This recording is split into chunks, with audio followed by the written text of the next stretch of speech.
কাদম্বরী দেবীর suicide note থেকে কিছু লাইন পাঠ করছি। ঠাকুরপো, আর প্রায় কিছুই দেখতে পাচ্ছি না, তবুও লিখে গেলাম। আমার মৃত্যুর জন্য কেউ দায়ী নয়, দায়ী নন বাবা মশাই স্বয়ং দেবেন্দ্রনাথ ঠাকুর, যিনি জোর করে তোমার বিয়ে দিয়ে আমার থেকে কেড়ে নিলেন তোমাকে। দায়ী নন মেজ বউ ঠাকুরন, যিনি কোনোদিনই আমাকে তার নতুনের যোগ্য স্ত্রী ভাবতে পারলেন না, দিলেন না এতটুকু সম্মান। দায়ী নন আমার স্বামী যতীন্দ্রনাথ ঠাকুর, যার জব্বার পকেট থেকে আমি পেলাম এক বিখ্যাত নটির প্রেমপত্র।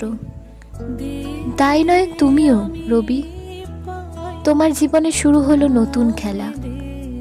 নতুনকে তো জায়গা ছেড়ে দিতেই হবে পুরাতনকে।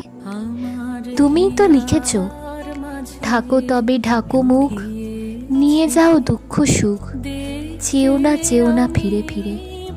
হেথায় আলোয় নাহি অন্তরের পানে চাহি, আধারে মিলাও ধীরে ধীরে।